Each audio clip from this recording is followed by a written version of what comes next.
หืมนั่งสมาธิโอ้นั่งสมาธิมันตัวนี้หึนั่งจนหลับเลยเอาละวันเอาโลด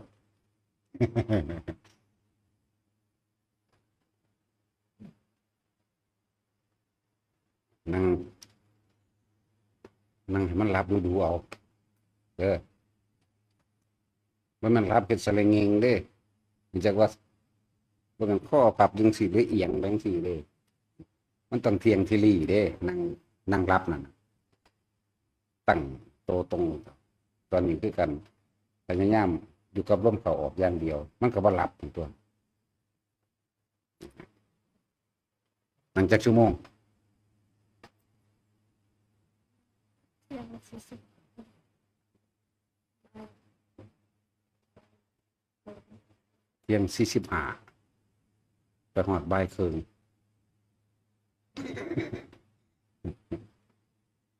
มีหน้าที่นำบอก แต่เดินจงกรมดับเอาหน้าที่นำเด้ชั่วโมงกับ3 นาทีเท่านั้น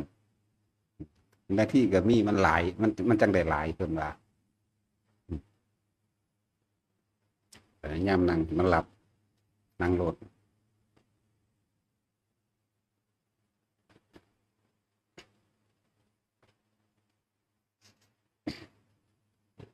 ถ้าเฮาอันแต่ก่อนพวกเฮาบ่ทันได้รู้ธรรมะคือบ่ทันได้รู้ความจริง ความจริงของสิ่งทั้งปวงความจริงของชีวิตเฮาความจริงว่าทุกคนเกิดมาก็หากินแค่ตายความจริงว่าสิ่งทั้งหลายทั้งปวงหาความเที่ยงแท้แน่นอนบ่ได้บ่กินลังบ่ยั่งยืนแต่ก็สู้ความแตกดับตะกี้เฮาบ่รู้เฮาสิเป็นคนเป็นทาสเงินเนาะทาสเงินเออทาสเงินทาสร่างกายพร้อมทาสร่างกายเป็นหยังคือว่าทาสร่างกายเป็นทาสมันก็อาศัยร่างกาย ในการหาเงินแต่ก็อาศัยร่างกายเรียกว่ารูปาระคะว่าเขาเป็นถาดร่างกายในว่าเขากำลังมักผู้หญิงผู้นี้มักผู้ชายผู้นี้เขาเลยเป็นถาดร่างกายผู้หญิงก็แต่งตัวผู้ชายก็หาแนวไปอ้อยกันเป็นถาดเนาะหาเงินจังหวะตะกี้มันก็เป็นแบบนั้นอีหลีเขาเป็นถาดร่างกายเขาแต่ละคนเด้ผู้หญิงก็เป็นถาดร่างกายผู้ชายก็เป็นถาดร่างกายผู้หญิงเนาะก็มักเขานี่แหล้วย้อมเห็ดสุแนวเมื่อยก็เมื่อยลากลาอดก็อดเลยเนาะแม่นบ่ล่ะหาเงินมาให้มันถูกใจเขาเรียกว่าเป็นทาสเป็นทาสตะกี้เฮาบ่รู้บัดนี้เฮารู้แล้วพยายามใส่เงินเข้าใจบ่ล่ะแต่ว่าจะให้เงินใส่เฮาตะกี้เงินใส่เฮาตะกี้ร่างกายก็ใส่เฮาบัดนี้เฮาใส่ร่างกายเข้าใจบ่นี่ใส่ร่างกายมันเป็นประโยชน์เด้อมันเหลืออยู่หน่อยๆในชีวิตนี่มันตายแน่อยู่แล้วเฮ็ดจังไดมันสิสร้างประโยชน์ได้มากที่สุดนี่ต่างหากตัวนี้แต่ในตอนนี้เฮาสิใส่ร่างกายมันเป็นประโยชน์ต่อผู้อื่นตะกี้เฮาใส่มันให้เป็นประโยชน์ต่อเจ้าของแต่ว่าบ่รู้ว่าประโยชน์บ่รู้จักโทษของมันดิเพราะความยินดีพอใจเรียกว่ารูปราคะความยินดีพอใจในรูปของเจ้าของเองก็แม่นแต่ละมื้อแต่งตัวเขาแย่งใส่แย่งขวาโดยเฉพาะอีบูดหลายเข่งเติบอยู่เด้เครื่องสำอางมันเก็บออกว่า2-3 สอบพุ่นล่ะอีห่านี่จักมันสิแต่งเป็นหยังอย่างนั้นผู้มักธรรมดาแล้วเราเพราะว่ามีต้องเป็นคนใจเด็ดอีหลีเด้จังเขากล้าเว้าน้ำมันจริงๆมันงามอยู่ดอกแต่ว่าบางนี้มันก็ถือใจเยอะแต่ว่ามันบ่มีเสน่ห์มันงามอยู่มันบ่มีเพื่อได้อยากเข้าใกล้มันดอกมันเป็นตาย้านเด้ออีบูดเพิ่งอยู่แต่ละมื้อถ้ามันบ่ยิงแขวออกเบ้ยแต่ยิงแขวนี่ใครแน่อยู่ว่าสันติว่าอีหามันโซ่ดูกในหน้านะดูแขวนั่นแหละตะกี้เฮาเป็นถาสของร่างกายเด้อเป็นถาสมันหาแนวมาบำรุงบำเรอมันย่านมันบ่งามย่านคนบ่มักบ่ล่ะ แนวท่าคิ้วท่าปากท่าหยังเขียนคิ้วโละคิ้วอีหลีออก เอาอันแนวอื่นมาเขียนใส่มันรู้ธรรมดาบ่ท่าปากท่านั่นท่านี่กางเกงในทรงใดเสียในทรงใดหามาแต่ว่าหังบ่มีผู้ใดใส่ให้ไปเห็น มันต้องใส่ทั้งนอกแต่สิโซ่ เห็นเรื่อยๆเจ้าคนเนี่ย ลอกใส่ว่าโอ้ดิอิหยังว่าโกงสินะอุ้ยงามไปก็ใส่โซ่ทั้งนอกนั่นเว้ยเนาะเห็นปะอันนี้เป็นใส่หลีทั้งในอยู่ปานนั้นก็ว่าลายงามกันบ่มาโซ่หมู่เนาะอีปามันก็บอกแม่โซ่ทั้งนอก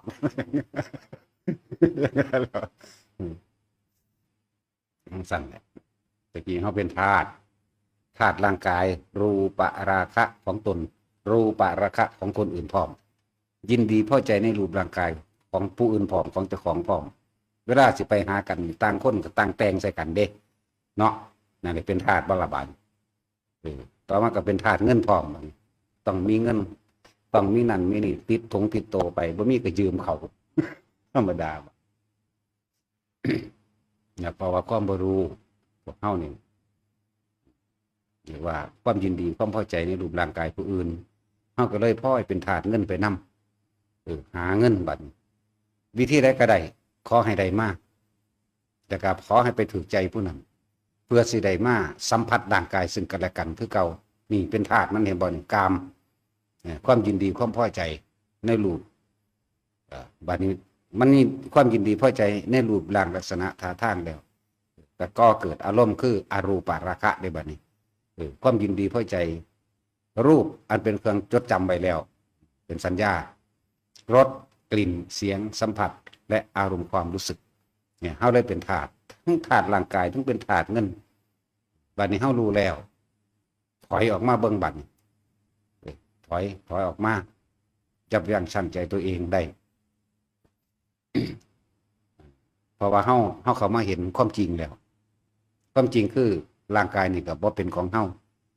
บ่ว่าร่างกายเขาบ่ว่าร่างกายเราสิไปว่าหยังร่างกายเขาใจของเขาอยู่ในกายของเขาแท้ๆเฮาสิไปบังคับให้เขาเฮ็ดไปตามใจเฮาติกายเจ้าของแท้ๆใจอยู่ในกายของเจ้าของแท้ๆก็ยังบ่สามารถบังคับได้บัดนี้ก็เห็นตัวเห็นความบ่เที่ยงแท้แน่นอนเห็นความบ่จีรังยั่งยืนของรูปร่างกายอันนี้คอยแก่ชราไปบางทีก็เจ็บปวดป่วยไปพร้อมนั่นแล้วหาเงินมารักษาไว้ให้มันเป็นปกติบางคนมีเงินหลายแน่ก็ไปดึงหน้าดึงหลังบ่ยอมรับมันเด้แต่พวกเฮาได้ยินฟังธรรมแล้วเฮายอมรับมันเด้ยอมรับบ่ฝืนบ่ขัดแล้วแล้วก็เข้าใจบ่พยายามที่สิบังคับให้ผู้อื่นเฮ็ดไปถูกใจเจ้าของเองนั่นเป็นจังซั่นมันปล่อยได้บัดมันเริ่มปล่อยออกเรื่อยๆ จังว่าแต่ละคนถ้าบ่มีธรรมคือความจริงที่ปิดบังมืดมิดปิดตาของสัตว์โลกเอาไว้ที่พระพุทธเจ้านำออกมาแสดงนั่นพวกเฮาก็สิเวียนกันอยู่นี่แหละเป็นหมูเป็นหมาเป็นเห็ดเป็นเป็ดเป็นไก่เป็นปวกลี้เวียนไปเลียนมาขึ้นสวรรค์ลงนรกอยู่พ่อสำนีเดรัจฉานพ่อสำนีไปเห็นความจริงซะบัดเห็นความจริงของกายผู้อื่นแท้ๆเฮายังว่าเป็นของเฮาอยู่ใจของเขาอยู่ในกายของเขาเขาจะเฮ็ดไปจังไดก็เป็นเรื่องของเขาตัวเฮายังบังคับมันได้ทั้งใจเฮานั่นแหละมันจึงมีการฆ่ากันว่าบังคับเขาจะให้เฮ็ดถึกใจเจ้าของจังซั่น ถ้าเฮาเห็นตามความเป็นจริงตัวนี้แล้วก็หันมาเบิ่งโอ้ตากายเจ้าของเองยังบ่สามารถบังคับได้ยังบ่ได้เป็นไปตามอารมณ์ความรู้สึกของเจ้าของได้มันอยากเฒ่ามันก็ยังเฒ่าของมันเองทั้งที่เฮาบ่ได้อยากเฒ่านั่นเป็นธรรมชาติของมันมันก็เดินทางเข้าสู่ความแก่ชราและตายเขาก็คือกันเฮาก็คือกันตั้งแต่กี้เป็นจังได๋ล่ะเป็นธาตุมันจริงบ่ล่ะทุกคนต้องยอมรับตัวเองได้ว่าเฮาเป็นธาตุร่างกายเขาพร้อมเป็นธาตุร่างกายเฮาพร้อมเด้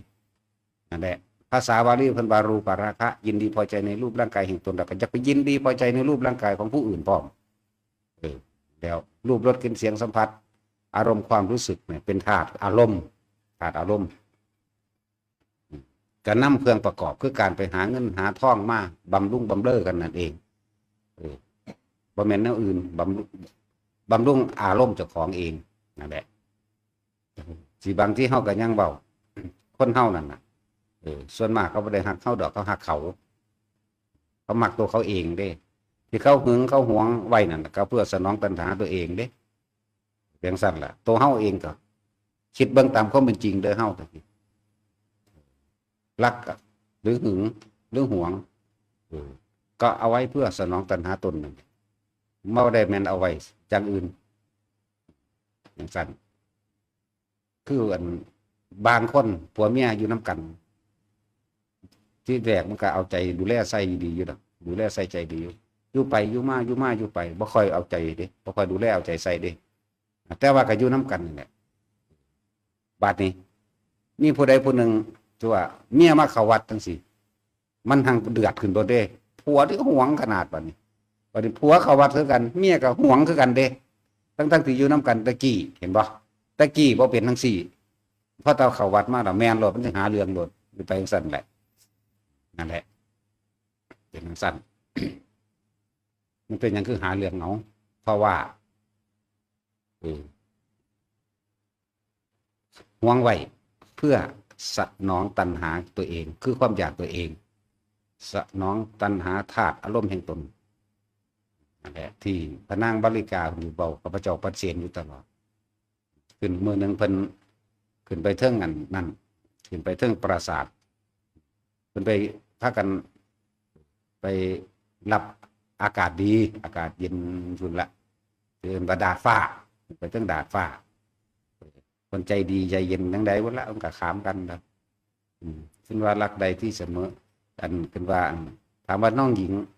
ในโลกนี้น้องหญิงหักใครมากที่สุดเพิ่นอยากให้ถามเพิ่นอยากให้ตอบว่ารักอันเสด็จพี่นั่นแหละเพิ่นอยากได้คำตอบแนวนี้เห็นบ่ล่ะเพิ่นก็ว่าบ่มีผู้ใดรักผู้อื่นได้เสมอด้วยตัวเองดอกจึงมีคำสุภาษิตมาว่ารักใดที่จะเสมอด้วยรักตนเป็นไม่มีนั่นแหละบ่มีจักคนดอกท่านพี่ที่ว่าสิไปหักผู้อื่นเสมอด้วยตนบ่มีเลยศูนย์ขึ้นอย่างไงเห็นบ่ล่ะแต่ว่าทางคมไว้กดไว้เพราะว่าหยังเพราะเขางามจากบ่ล่ะนี่เป็นธาตุเอาเห็นบ่ล่ะเพราะว่าเขางามแล้วอดเอายันเขาเครียดยันเขาหนีอย่างสั้นยันเขาบ่พอใจเลยอดก็เลยว่าก็จันขอถามเนี่ยตามธรรมดาบ่มีผู้ใดกล้าเว้าแบบนี้บ่มีผู้ใดกล้าเว้าแบบนี้กับเฮาเลยเฮาสิสั่งฆ่าประหารเธอก็ได้แต่เธอคือกล้าเว้าเพราะว่าม่อมฉันเว้าความจริงเดี๋ยวถามแล้วท่านพี่ละหักไผเอานั่นเห็นบ่ล่ะแล้วท่านพี่หักไผเอาก็หักเจ้าของแล้วเว้ยแน่คือบ่หักน้องซั่นคืออยากให้น้องหักเจ้าของนี่ภาษาเฮาเดิมจังไงโอ้มันแม่นยอมรับความจริงได้บัดนี้ถ้าว่ารักถ้าว่าท่านพี่รักน้องคือว่าสิสั่งประหารเพิ่นว่าเป็นหยังก็เพราะว่ารักตัวเองนั่นแหละจึงจะประหารเขาเพราะว่าเขาไม่รักตัวเองถ้าสมมติว่าผู้ขาอันม่อมฉันนี่หนีไปมีผู้อื่นเนี่ยก็บ่ได้อีกเพราะว่าต้องไปฆ่าทิ่มฆ่าผู้อื่นฆ่าที่ว่าถ้าไปรักคนนี้ก็ไปฆ่าผู้อื่นอีกมันก็ต้องฆ่าแม้กระทั่งม่อมฉันอีกฆ่าเพื่ออะไรเพิ่นคิดเข้ามาได้บัดนี้ฆ่าไว้เพื่อสนองตัณหาตัวเองนั่นทั้งสั้นแล้วแหละ ว่ารักใดที่จะเสมอด้วยรักตนเป็นไม่มีคือคนทั้งหลายนี่แหละที่หวงกันทั้งสั้นทั้งสี่ก็หวงไว้เอาเจ้าของเองนั่นแหละแม่นบ่ล่ะเนาะแท็กซี่ เนาะตาสินขนาดเป็นตาพ่อทิ่มมาได้ยินนั่นก็เลยก็ยังหวงอยู่เด้นั่นเนาะ ธรรมดาบ่อันตอนจังสี่มันบ่เป็นหยังเด้โอ้ยสิไปเซฟไปแล้วว่าได้ฮิปโปก็เลยหนีอีหลีบางแน่แต่มันบ่วืออุ้มลุ่มขึ้นมาโลด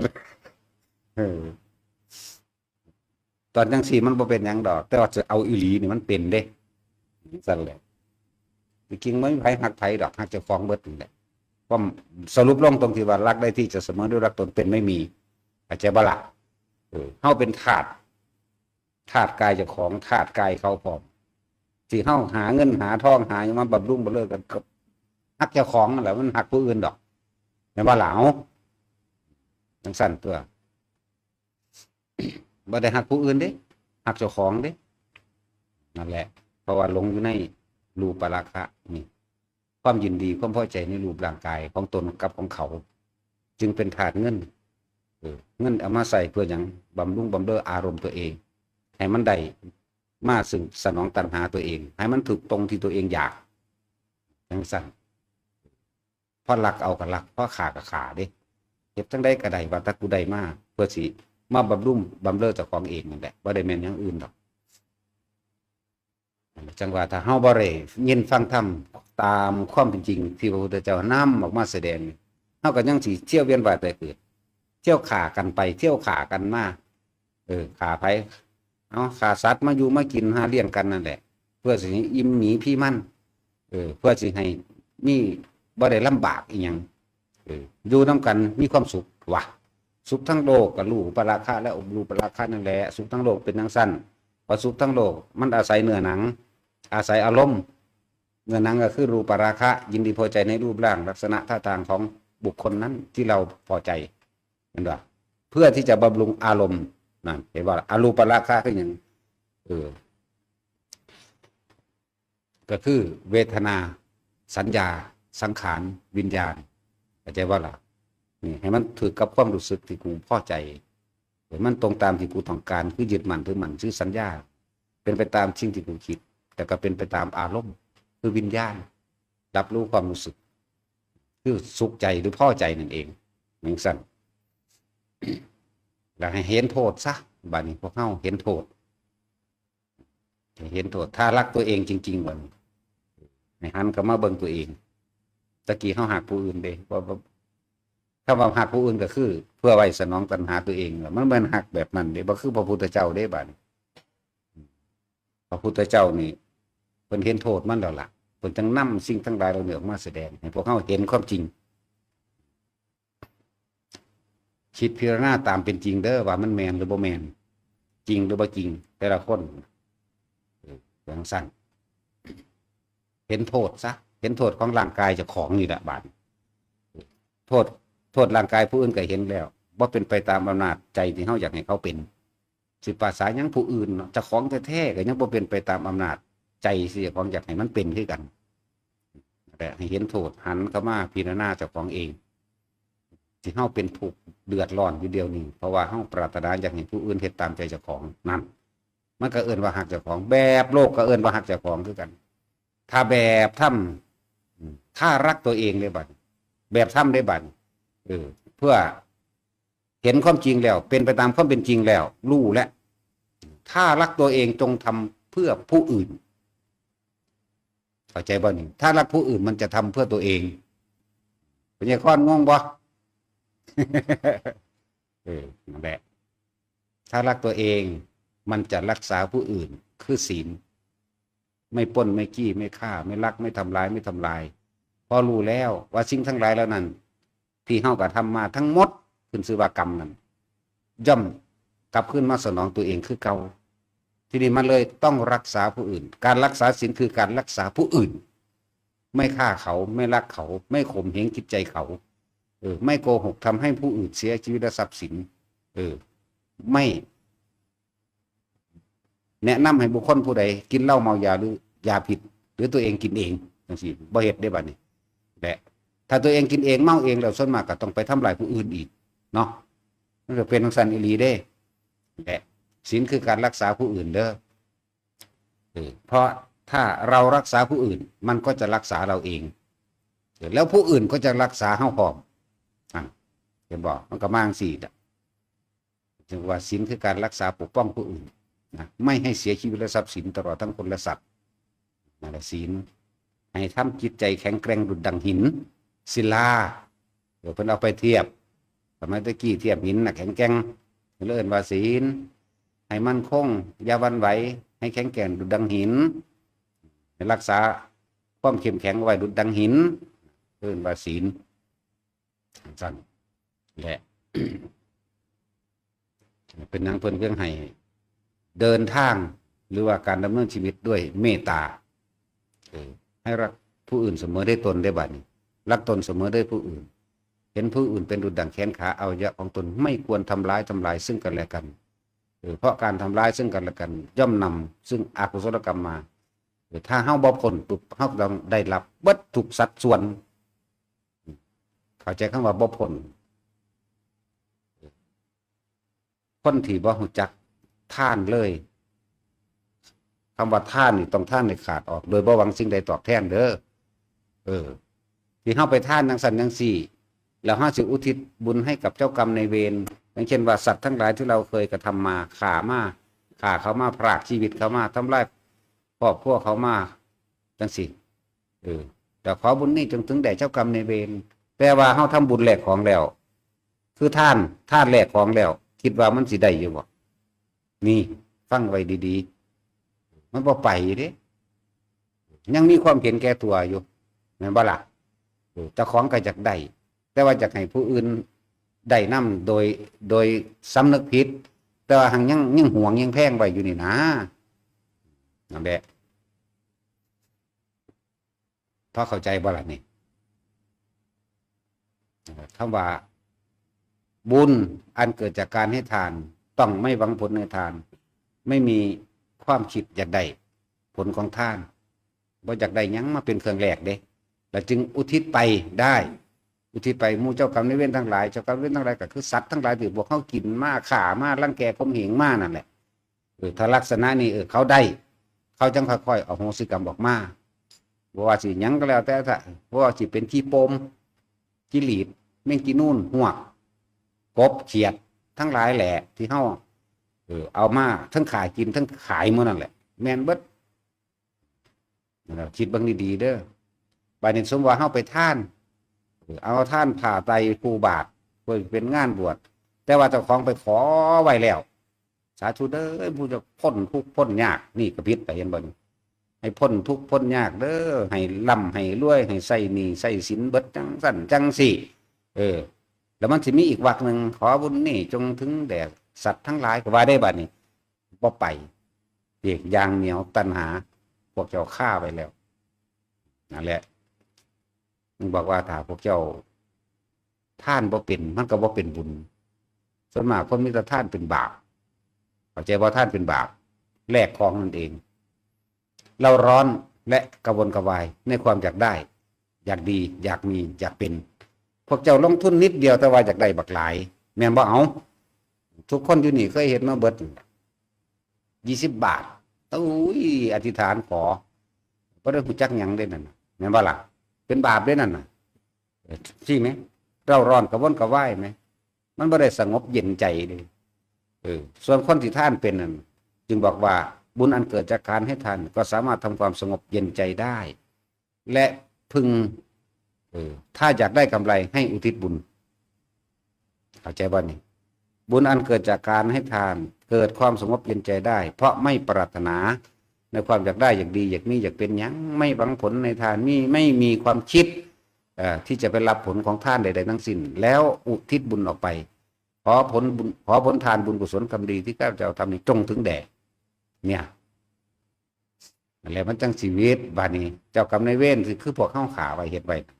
เขาได้รับส่วนบุญเขาก็เอาโหสิกรรมอันนี้เอาโหสิได้แต่ว่าที่ไปแลกไว้ก่อนแลกไว้ก่อนนี่บ่ได้เด้นั่นตัณหาพวกเจ้าเนี่ยความเหนียวของพวกเจ้าเนี่ยความเห็นแก่ตัวของพวกเจ้ามันบ่ปล่อยไหมมันเลยบ่ไปอุทิศบ่ได้บ่ไปอุทิศไปอุทิศนั่นคิดว่ามันสิไปมันบ่ไปเด้บ่ไปอุทิศตลอดแล้วใครก็เลยฟังเบิ่งเพราะว่าจะเป็นปล่อยนกปล่อยป่าปล่อยกบปล่อยเต่าปล่อยทุกปล่อยโคกระบือก็สร้างก็บุญใหญ่แม่นบ่ที่เขาว่า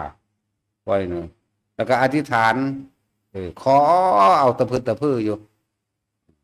ที่บุญใหญ่เนาะใดยังเป็นพระละให้วัดอีกถ้าเรามองเอาไปปล่อยวัดเนาะแต่ก็ท่านไปอีกว่าห้ามขาห้ามขายได้ก็ว่าเนาะจังสันธรรมดาเด่นแนวมันพวกปล่อยปลาไหลเวียนจังสิ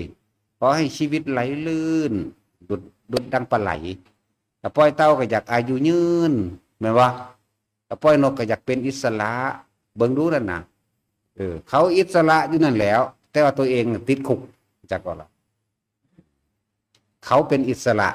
โดยร่างกายเขาไปแล้ว แต่ตัวเองกลับรับภาระในความอยากได้อยากดีอยากมีอยากเป็น ตัวเองเนี่ยรับภาระจากบ่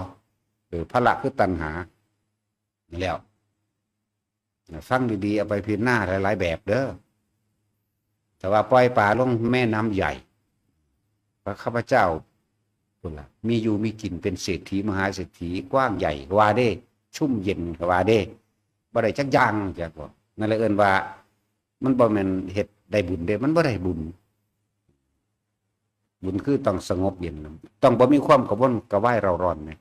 ในความอยากได้อยากดีอยากมีอยากเป็นต้องบ่มีสั้นตัวแบบนั้นทั้งว่าเห็นโทษแต่บ่ฟังนั่นจังสี่บ่เข้าใจหยังเด้เฮาต้องอธิบายละเอียดแน่ว่าซั่นมันคิดเอาเองบ่เป็นเนาะบ่มีสมองนะว่าแต่ละยายจอยมาบ่มีสมองบ่เดี๋ยวว่ามีเด้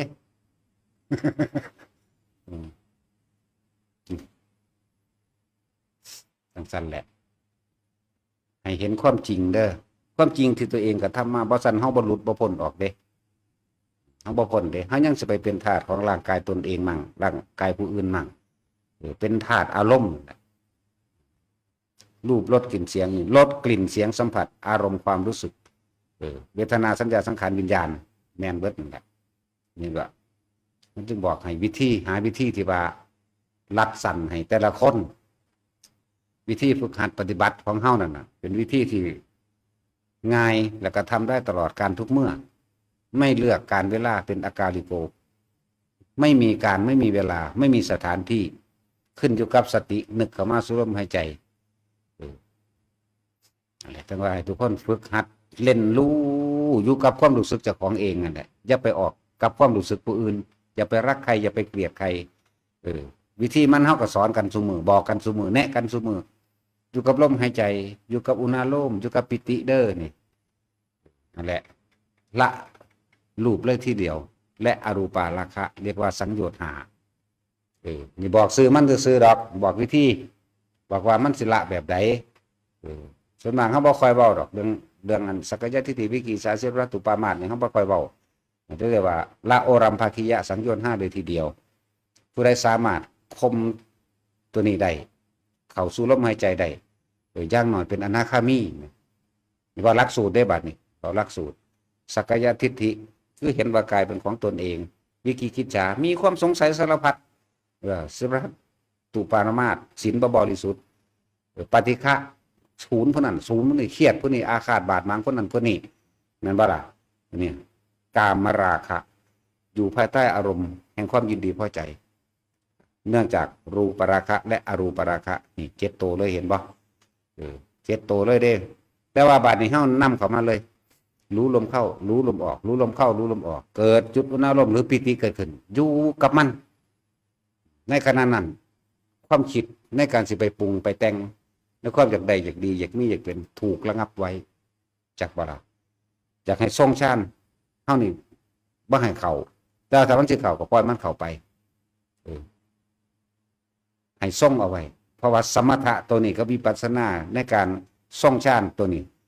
เป็นคู่กันเลยสมถะและวิปัสสนาเป็นไปน้ำกันเขาจะเห็นความจริงวิปัสสนาคือเห็นความจริงเหรอเห็นว่ากายนั่นกับว่าเที่ยงกับแมนตั้งกายเขากายเรากับว่าเที่ยงกับแมนเลยลึกเข้าไปมันจะเห็นความคิดเจ้าของเองมันกำลังไปปรุงแต่งตัวนั้นตัวนี้ปรุงแต่งในความอยากได้อยากดียิ่งเป็นอันเนื่องจากลูกเห็นบ่นี่มันนั่งสิเห็นของมันดอกเห็นไปเถอะนะพอมันสุดเลยทีเดียวมันบ่สุดดอกคนผู้นั้นต้องเฮ็ดเอาเองซะก่อนไปนี้คนที่เฮ็ดเป็นแล้วคนที่จับจุดอารมณ์เป็นแล้วคนที่อยู่กับลมหายใจและอาการปิติเกิดขึ้นระหว่างข้างหน้าผากเล่นอยู่กับมันตลอดโลดเอียงก็ดีอย่าหนีออกจากกายกับของเองเฮาสิเห็นความรู้สึกจากของเองเวทนาแล้วจิตเฮาสิเห็นจิตในจิตของเฮาเองดอกแล้วก็เข้าถึงธรรมเองดอกธรรมคือสิ่งทั้งหลายทั้งปวงทั้งธรรมน่ะ สิ่งทั้งหลายทั้งปวงนั่นแหละที่จริงนั่นนะก็คือมันก็ร่วมกันอยู่ในตัวเดียวนี่เด้หลักสูตรมันว่ากายเวทนาจิตธรรมมันจะว่าธรรมเวทนาจิตกายก็ได้จิตเวทนากายธรรมก็ได้จริงมันนำกันเลยเด้จิตพร้อมๆกันนั่นแหละแต่เฮารู้ลมเข้าเฮาก็เห็นจิตเองก็เอาหยังมารู้ลมก็เอาจิตนั้นเป็นบ่ซั่นภาษามันซื่อฉะนั้นจงอยู่กับลมนั่นแหละเล่นไปหลายๆแบบนั่นเลยเล่นอยู่กับลมจักเอาพวกที่เฮ็ดเป็นแล้วแม่นสิเบื้องต้นก็ช่างมือสองมือก็เข้าใจดีแล้วล่ะ อยากให้มันเย็นลำลึกเข้าไปที่เขานั่งก็ตาได้ก็ได้นะนั่งแล้วก็เฮาบ่นิยมให้หลับตาเด้อให้มื่นตารู้ลมหายใจเข้าออกปุ๊บอุณหภูมิมันเกิดสำหรับคนที่เป็นโรคไม่เกรนหรือสิโน้มเอียงไปทางสมองตีบแม้กระทั่งโรคหัวใจอันนี้นำเทคนิคนี่ไปใส่นี่เด้อแต่เฮาหูจักแล้วนี่ปุ๊บพอเรารู้ลมเข้ารู้ลมออกมาตัวนี้ขึ้นเนิบจักระยะหนึ่งประมาณ1 นาทีบาดนี้อยากให้มันเย็นทั่วกระดานหน้าผากแย้มปากนิดหนึ่งเฮ็ดเดี๋ยวนี้ก็ได้พวกอยู่นี่หรือพวกฟังอยู่กับสร้างมันเฮ็ดเป็นอยู่แล้วนั่นแย้มปากนึงแล้วสูดลมเข้าทางปากลึกๆมันสิเย็นเข้าไปในกระดานหน้าผากลองทำไปเรื่อยเมื่อมีความเย็นเข้าไปในกระดานหน้าผากแล้วเย็นนิ่มนวลลึกล้ำเขาอย่างต่างแล้วนี่มันจะมีอีกอาการหนึ่งขึ้นไปบนกลางหัวเป็นคือเขาเอามือเศร้าหัวนี่เอาตะเศร้าของเบิ้งเอาก็ได้แต่พวกเคยเป็นแล้วบ่ได้เศร้าก็ได้ดอกหูจักอยู่ดอกมันจะเป็นนุ่มนาบแย้มปากไปเรื่อยแย้มปากสูดลมเข้าไปเรื่อยตอนปล่อยออกก็ต้องสนสูดลมเข้าไปเรื่อยตอนปล่อยออกอย่าสนเด้อฟังดีๆบ่ต้องตามลมออกรู้แต่ลมเข่าดูลมเข่าคือขนลุกวื้อขึ้นตามขางนี่แล้วก็เย็นตามกระดานหน้าผากเย็นแล้วมันจะขึ้นไปบนหัวเมื่อขึ้นไปบนหัวแล้วก็จะเป็นนุ่มนาบนะแล้วก็สูดไปเรื่อยบาดนี้สิรู้สึกว่าถ้าผู้ทำถ้าผู้เฮ็ดจังซี่อยู่เรื่อยๆมันสิลงกลางสมองเข้าใจบ่นี่คำว่าลงกลางสมองมันจะเป็นคือจังเฮาเห็นแม้กระทั่งไปเปิดไฟหลอดนีออนนวลๆบ่แม่นหลอดดอกที่สิว่าว่าจังได๋ทรงกลมซะอยู่ระหว่างกลางกะโหลกศีรษะกลางกะโหลกศีรษะความรู้สึกทางกายที่มันเป็นตอนนั้นบอกว่าถือว่านิ่มนวลลักษณะว่าตอนที่เป็นกระดานหน้าผากที่ว่ามันเป็นนิ่มๆนวลๆเย็นลึกๆอยู่ระหว่างกระดานหน้าผากเขาเองนี่ความเย็นลึกๆในกระดานหน้าผากนี่มันสิเคลื่อนขึ้นไปหาที่กลางหัวเฮาแต่ว่ามันอยู่ในหนังอยู่เพราะท่านในลงหัวกะโหลกนึบนาบอยู่นี่แล้วเฮาเล่นกับมันเล่นไปเรื่อยเล่นกับมันรู้กับมันรู้แย้มปากรู้ไปรู้มาปุ๊บเฮ็ดไปเรื่อยก็บ่แม่นว่าสิเป็นเลยที่เดียวดอกเด้อแต่ว่าเฮ็ดไปเรื่อยๆแล้วมันมานึบนาบดอกมันจะเคลื่อนลงเข้าสู่กลางสมองเองอยู่ในหลักกลางกะโหลกเลยล่ะความรู้สึกตอนที่สมองเฮาเป็นลึกสมองมันเป็นก็สิเป็นคือกันเย็นๆครับตอนที่มันกระดานหน้าผากนะเย็นแล้วเฮ็ดไปเรื่อยบานนี้มันสิเคลื่อนลงมาลงกลางหน้าอกเองนะแช่เอาไว้นี่ซะก่อนอย่าเพิ่งบังคับถ้าบังความคิดพาแล้ว มันสิอยู่จังซี่เล่นกับลมยาวมั่งสั้นมั่งยาวมั่งสั้นมั่งเด้อแล้วมันจะคอยเคลื่อนลงมาสู่ระหว่างกลางอกเองดอกตัวนี้มันสิเคลื่อนลงมาเองตัวกลางอกนี่ถ้าสิว่าบังคับก็สิบ่เข้าใจอีกที่แรกคือบังคับลมนั่นเองบังคับลมโดยการแย้มปากหรือกลับไปเอาทุกคนเป็นอยู่นี่มันเป็นอยู่บ่ล่ะนี่แท็กซี่เป็นบ่ฝนลูกเวอขึ้นทั้งข้างนี่ทั้งกะงอนมื้อนี่แม่นบ่ขมับนี่กะงอนนี่บัดนี้ก็คือนุบนาบอยู่ทั้งอันนี้นำแม่นบ่เย็นกระดานหน้าผากกระดานกระดูก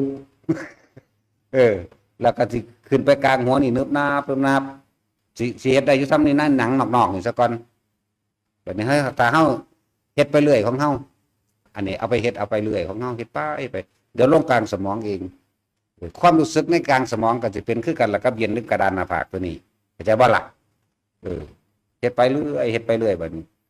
ทำความรู้สึกเฉพาะลมเข้าลมออกบ่ต้องสนเข้าใจว่า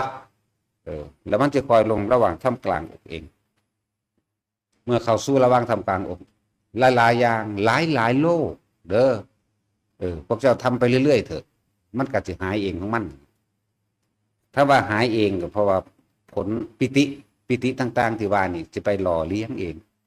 หล่อเลี้ยงไปนี้บุญมันต่อเนื่องความสงบความเย็นอันตัวนี้มันต่อเนื่องเจ้ากรรมนายเวรหรือหยังกระจังมาเนี่ยเขาได้บุญเกิดการอโหสิกรรมสุว่าคนแทนที่สิเป็นโลก40 ปี50 ปีบ่เป็นเลยเด้เป็นคือบ่มีโลกเลยนะเพราะว่าหยังกะขันธ์5ตัวรับกรรมเก่าคักเป็นโลกนั้นเป็นโลกนี้อายุสั้นพันตายแขนกุนขาด่วนยังก็แล้วแต่เพราะว่าสิ่งที่ตัวเองทำไว้เด้แต่ว่าบัดนี้เฮามีการบุญอันเกิดจากการทรงชาติการจักภาวนานี่แหละบุญอันเกิดจากการภาวนามันใหญ่กว่ามันแห้งและมันเลยไปไถ่ถอนเรียกว่าใช้หนี้เปรียบเทียบว่าใช้หนี้คนที่เฮ็ดแม้นในขณะนั้นบ่ได้ส่งแก่ช่างแต่ว่ามื้อนั้นเจ้าส่งไว้ฟังดีๆในคนที่ส่งชาญเจริญชาญตัวนี้รู้ลมเข้าออกกับจับอาการพิธีใดแม้เพียงนิดนึงก็ช่างถึงแม้ว่าในมื้อนั้นจะถึงอุบัติเหตุขั้นเสียชีวิตแต่ว่าเฮาไม่เสียชีวิตแค่ว่าเสียทรัพย์สินเท่านั้นเองจะไปเสียดายมันชีวิตนึงมีอยู่มันหาไม่ได้ในจังซั่นนั่นแหละอย่าไปเสียพลังงานจิตตัวนั้นที่เฮาสั่งสมความสงบมาดีแล้วจะไปเสียในการคิดนำว่าโอ้แบบนั้นโอ้แบบนี้หรือทะเลาะเบาะแว้งถกเถียงเพื่อสิเอาชนะซึ่งกันและกันยังก็ว่าไปนั่นแหละจังว่ารักษาชีวิตไว้ว่าซั่นเพิ่นสิว่าไว้ ถึงขั้นว่าพึงสละทรัพย์เพื่อรักษาอวัยวะเด้พึงสละอวัยวะเพื่อรักษาชีวิตมันน่ะขนาดนั้นเด้แต่ว่าพึงสละชีวิตเพื่อรักษาธรรมเด้จะบ่นี่รักษาความจริงรักษาสัจจะคือที่ว่านั่นพุทธังสนังธัมมังสังฆังสนังกัจฉามิน่ะนั่นเขมาถ้าเจ้าฆ่าเว้าเขาสิฆ่าเจ้าเดี๋ยวนี้ฆ่าก็ฆ่าตัวเขาก็เว้าคือเก่าบ่ค่อยถึงเอิ้นว่าสัจจะจังบ่ล่ะก็ถึงสัจจะจริงๆคือความจริงว่าข่อยเอาพุทธธรรมสงฆ์อย่างเดียวอย่างอื่นเขาบ่เอาเขาก็จับมัดใส่ลักประหารไว้ถ้าเว้าอีกคำนึงสิฟันลงกับบอกพุทธังธัมมังสังฆังสนังกัจฉามิพอราชามันสูญก็ฟันโลดแล้วแต่ว่าดาบมันโค้งง้อเองเห็นบ่เรื่องสั้นแหละจึงบอกว่าพึงสละชีวิตเพื่อรักษาธรรมคือความจริงที่ตัวเองหูเห็นนั่นแหละขนาดนั้นแต่จังว่าบอกอีกวิธีหนึ่งล้วนแล้วถ้าเป็นกรรมฐานทั้งเบิดนี่แหละนะอยู่ในสติปัฏฐาน4อยู่ในโพชฌงค์7คือเก่าอยู่ในอานาปานสติคือเก่าอยู่ในสมถะและวิปัสสนาคือเก่าซื้อมันซื้อดอกอันนี้บางว่าเฮาสังเกตความคิดเจ้าของนี่โลดสังเกตความคิดอยู่กับลมเข้าลมออกลมเข้าลมออกมันวงนี่ทดสอบทดลองในตัวเองนี่แหละเว้ยทดสอบทดลองในตัวเองไปโลดมันลงเข้าสู่ระหว่างท่ามกลางอกจังซี่เป็นบางวันถ้าเฮาแซ่อยู่ในระหว่างท่ามกลางอกได้เด้อนี่แล้วมันสิซ่านเข้าสู่ทุกอนุขุมขนทั่วร่างกายเองดอกมันจะมาสร้างกำลังก็คือจังแก้วมันเต็มน้ำมันก็สิล้นแผ่ออกไปเข้าใจบ่นี่นั่นแหละทำความเข้าใจตัวนี้แม้นอาการอื่นจะแทรกซ้อนก็อย่าไปสนใจอาการอื่นๆอย่าไปเพ่งอาการนอกให้ยุตามที่บอกมาตามจุดนี้เอาอย่าไปสนใจอาการนอกนั่นคือมันหลอกมันสิซ่อนเข้ามามันสิหลอกให้เฮาออกไม่ตั้งมั่นในความสงบ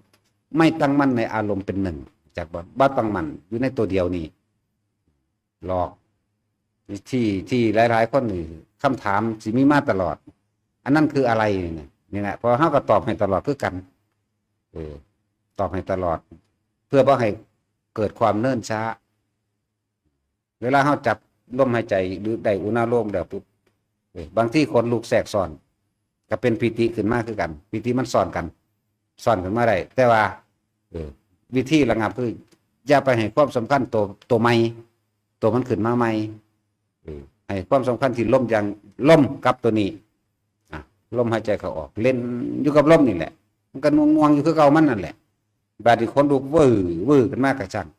จะไปสนใจมันเดี๋ยวมันเกิดแล้วมันกระดับปิติก็ดีแม่นบ่ล่ะตัวนี้ขึ้นมาเฮาบ่สนใจมันไปตัวใหม่ขึ้นมาอีกโยกซ้ายขวาตอนที่เฮ็ดอยู่นี่ก็เฮ็ดอีหลีนี่เป็นอีหลีเด้นี่ บ่ได้แสดงเด้นี่แต่เอาของจริงเด้นี่เว้าอยู่นี่มันก็ขึ้นพร้อมเว้าอยู่นี่ก็เป็นทั่วทุกอย่างได้พร้อมมันโยกจังสี่ที่จริงแม้นกระทั่งส่วนม่อนคือกันเฮาใส่ความรู้สึกหยุดไว้ซื่อๆเด้บ่ให้มันโยกบ่ให้สั่นบ่เป็นอันหนึงมันก็เป็นอันหนึงสลับไปสลับมาอยู่เด้มันเป็นจังซั่นแต่ว่าเฮาบ่ปล่อยมันไปซื่อๆเด้ถ้าว่าโยกมันก็โยกอีหลีเด้แต่ปล่อยโยกก็โยกโลดแต่เฮาคุมไว้จังซี่โยกจังซี่บัดนี้คุมไว้จังซี่นั่นแหละอย่าไปสนใจตัวนั้น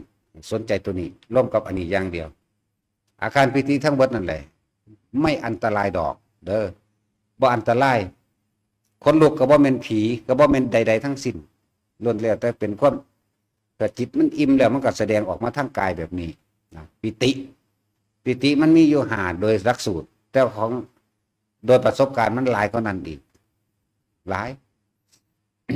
โดยหลักสูตรแต่ว่าการลอยขึ้นเนี่ยส่วนมากพวกเขานี่บ่ค่อยลอยจริงดอก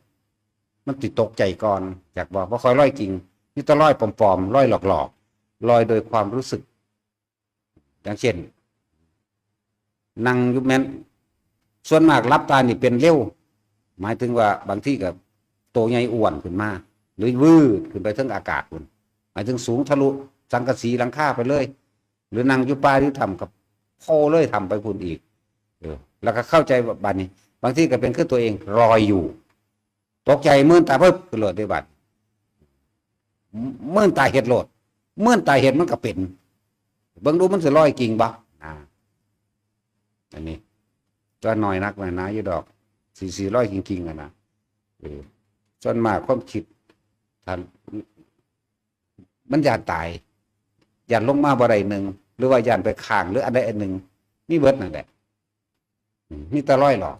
ก็เลยบอกให้ทุกคนเมื่อตายเห็ดซักเบิ่งดูมันจะร้อยจริงๆบ่แต่ก็อย่าสนใจตัวร้อยสนใจตัวดังคือเอาหูดังลมเข้าลมออกแค่ยังสั้นแหละถ้ามันร้อยก็ไม่ต้องตกใจหรอกปล่อยโหลดคือจังอาการโยกนี่แหละเท่าสามารถใส่ความรู้สึกหยุดได้แม่นบ่ร้อยก็คือกันเท่าสามารถกำหนดโดยความรู้สึกว่าลอยไปหันลอยไปนี่ลอยไปลอยมาบางหันแล้วก็ลงได้แต่ว่านี่น้อยแต่ว่ามันมีอยู่แต่ว่ามันหน่อยคนอยู่ดอกนะเพราะเข้าใจบ่ว่าเวลาเฮาโยกนี่เฮาก็ยังใส่หยุดก็หยุดได้แม่นบ่ลอยก็คือกันให้มันลอยไปพุ่นไปพี่ก็ได้คือกันให้มันลงก็ได้มันขึ้นก็ได้ซ้ายขวาก็ได้ให้มันหมุนก็ได้ซ่าๆแต่ก่อนเด้นั่นแหละถ้าเฮาเล่นอยู่ในกายในความรู้สึกของเจ้าของเองในความคิดของเจ้าของเองกายเวทนาจิตสิ่งทั้งหลายทั้งปวงคือธรรมมันหมุนวนอยู่เฉพาะอันเดียวนี่มันสิไปใส่หมุนวนอยู่ในนี่อานาปานสติคือลมเข้าลมออกอาศัยกายลมหายใจเข้าออกคือกายในกายอันหนึ่งเวทนาก็จะเห็นเวทนาคือความรู้สึกของเขาเองนั่นแหละเขาเห็นเวทนาในเวทนาตัวลึกเข้าไปคือตัวเข้าไปยึดมั่นถือมั่นเรื่องของสุขกับทุกข์นั่นเองแล้วเขาก็จะเห็นเข้าไปเดี๋ยวโอ้อุเบกขาเกิดขึ้นแบบนี้แบบนี้แบบนี้นั่นแหละสติปัญญาของเขามันก็จะคอยพิจารณาในอนิจจังทุกขังอนัตตาพิจารณาในความจริงของโลกหลายอย่างที่ต้องพิจารณาในหัน มันบอกลำดับบ่ถูกดอกอันตอนมันพิจารณาก็เลยเข้าใจว่าล่ะมันบ่เป็นหลักสูตรอันโตนี่ขึ้นแล้วแต่ไผแต่เล่าเลยในการสิเห็นของไผของมันถอดถอนมันบอกว่าถูกสิเอิ้นซะละมุน กับมันก็บ่ได้ชุลมุนมุนมั่วแบบนั้นดอกแต่ว่ามันบอกโดยลำดับบ่ได้มันบ่เป็นหลักสูตรตัวนั้น การเข้าไปรู้ไปเห็นเป็นของไผของมันก่อนถอดก่อนถอนเป็นของไผของมันเด้เข้าใจว่าล่ะอันหลักสูตรเพิ่นเขียนไว้น่ะดีแล้วถูกต้องดีงามแล้ว แต่ว่าประสบการณ์เฮาต้องเข้าไปรู้กับมันธรรมก็คือสิ่งทั้งหลายทั้งปวงที่ไม่ควรเข้าไปยึดมั่นถือมั่นมันเป็นลงนี่แหละก็แค่นั้นแหละได้บาดนี้อีหยังก็แค่นั้นแหละจึงบอกว่าเล่นอยู่กับตัวเองคักๆโลดไผก็ดีเพราะว่าสิยืนอยู่กับเบิ่งนี่โลดเบิ่งลมเข้าลมออกบ่ว่าสิย่างอยู่ทำงานอยู่สามารถเฮ็ดได้เบิดฝึกไปมันชินชำนาญก่อนเพราะฉะนั้นสิบอกว่าพวกเจ้าเอาเบื้องต้นมันได้ซะก่อนเด้อจะเพิ่งกระโดดข้ามเบื้องต้นคือล้มเข่าออกนี่ครับจุดนั้นล้มนี่เพราะว่าสิเดินเพราะว่าจะนั่งท่าไหนก็ช่างเดินท่าไหนก็ช่างเพราะว่าสิยืนท่าใดก็ช่างนอนท่าใดก็ช่างยืนเดินนั่งนอนจนชำนาญแล้วก็ถึงจะปล่อยมันออกหมายถึงปล่อยลมแม้นมันสิขาดหายไปสิไปรัดเอาเลยกับบ่ต้องดึงมาลมซะมันถนัดทานี้จนคล่องซะก่อนลมหายใจกับอุณาโลมนี่จนคล่องซะก่อนแม้นบางที่มันลมหายใจหายไปก็จังกลับมาลมซะก่อนมันบ่ทันได้คล่องเข้าใจบ่ล่ะฝึกเล่นอยู่กับตัวเองไหมตอนเฮาย่างไปเอ้ากูลืมลมตัวนี้กลับมาลมซะก่อนจนคล่องจนคล่องได้เลยว่าแค่มองตาไปข้างหน้าปุ๊บนี่บ่ต้องจับลมก็ได้มันก็ขึ้นได้เลยนี่ไหมนั่นแหละเอาจนคล่องยืนเดินนั่งนอนนี่ต่อมากับจังมาปล่อยมันเป็นที่สองที่สามมันจะเป็นของมันเองดอกบาดนี่ที่สองที่สามปิติเกิดนะเป็นเอกคตาสุขเอกคตาเนี่ยเป็นชั้นที่สองแล้วนั่นแหละทรงมันเป็นเข่าเด้ทรงเดี๋ยวต้องบอกตัดมีคนแสกแซงอันนี้แสกแซงคนเสือเร็วๆเนาะแงกใส่เลือดดักมันยังมีอยู่หรอกกูแสกแซงว่าอย่าไปฝึกนะไปเพ่งดั้งเพ่งจมูกมันไม่ได้อะไรเข้ายากมันมีอยู่กูแสกแซงก็จะบอกให้ว่าอันผู้จังสันถ้ามันกิ่งอีหลีมันบวชแล้ว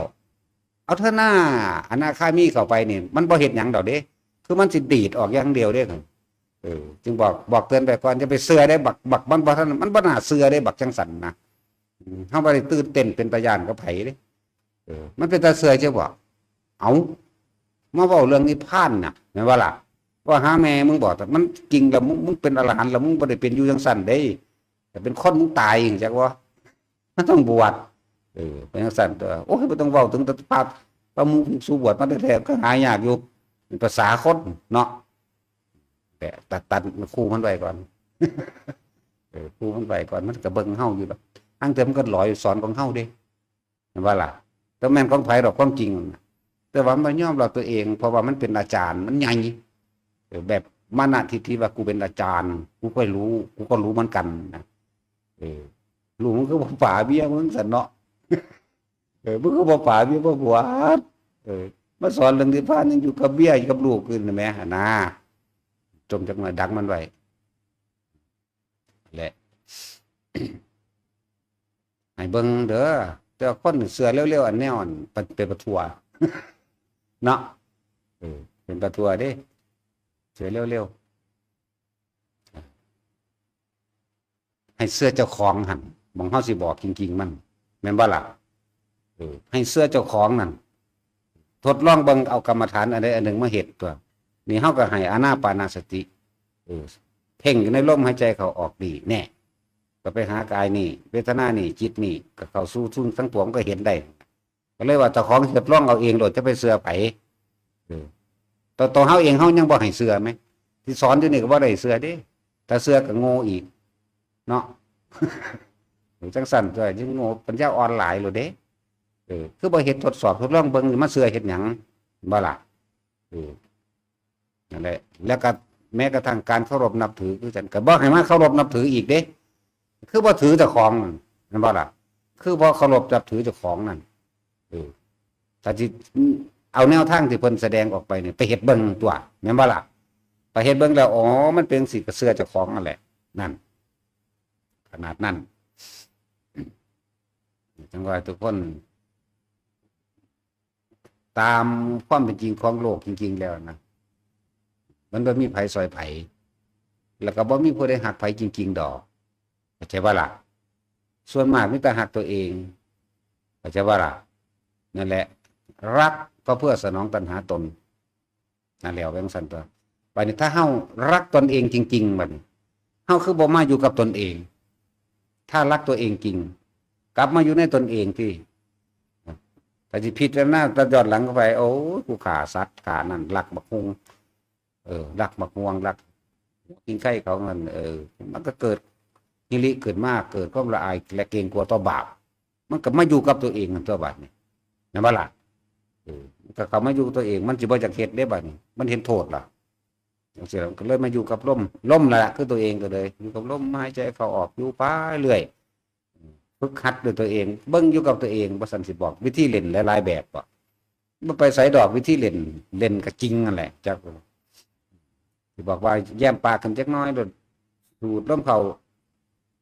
เอาเฉพาะตอนลมเขาสูดขนลุกข้างๆนี่กระงอนนี่เต็มหัวนี่นึบนาบนี่เนี่ย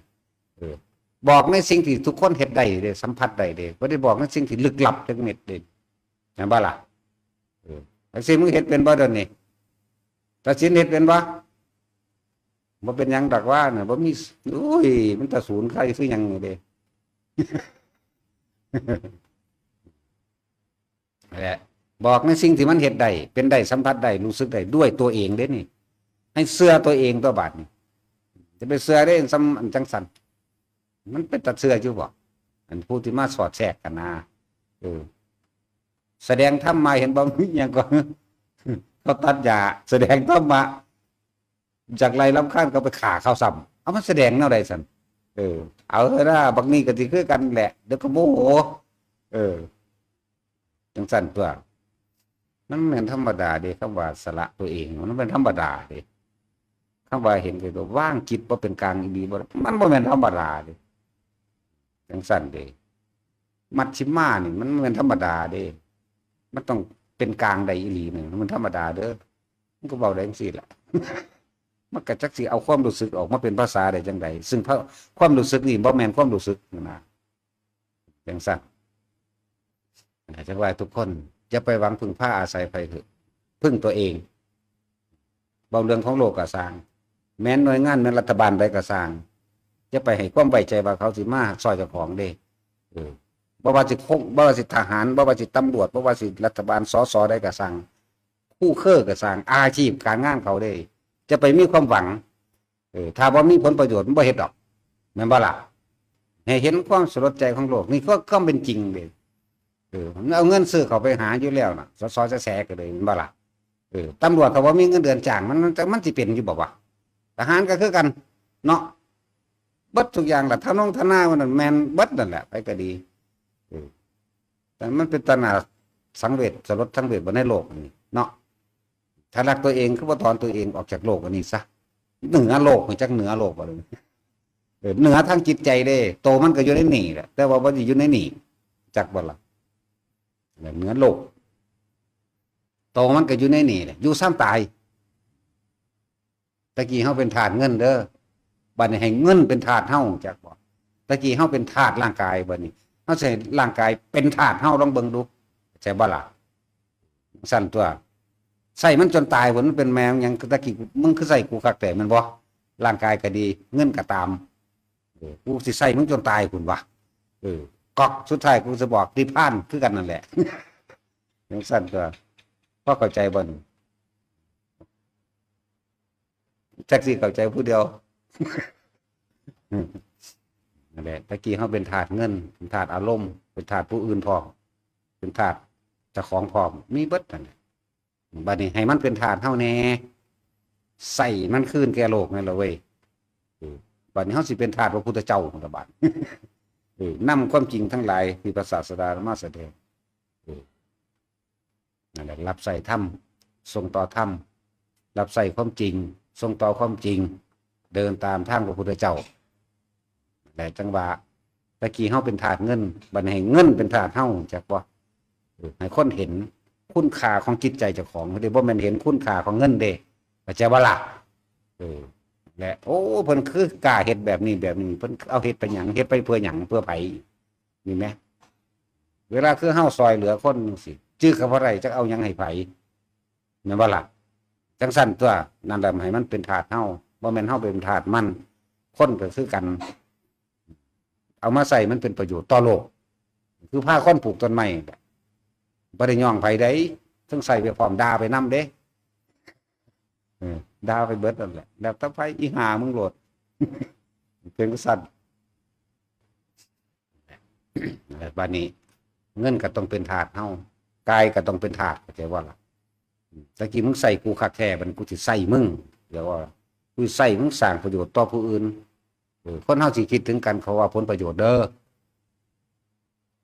สิไปคิดถึงเพราะว่าอำนาจหรือว่าพวกข้าราชการมียศนั้นยศนี้สิว่าสิคิดถึงมันบ่คิดถึงดอก